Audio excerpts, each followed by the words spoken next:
Atensyon sa mga residential consumers sang kuryente sa Iloilo City. Lauman ang gamay nga pagsaka sa inyong nga bill subong nga bulan sa Agosto.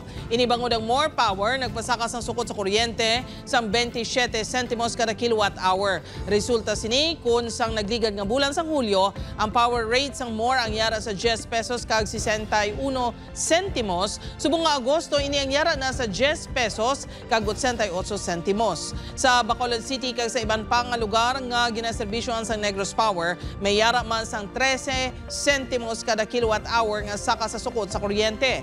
Nagikan sa 11 pesos kag 37 sentimos kada kilowatt hour sang July. Ini ang yara na subong sa 11 pesos kag 50 sentimos kada kilowatt hour. Sunod sa natungdan nga mga power utility ang pagsaka sa sukot, ang tugas ng pagsaka man sa generation cost kag pagsaka sa presyo sang kuryente sa wholesale electricity spot market.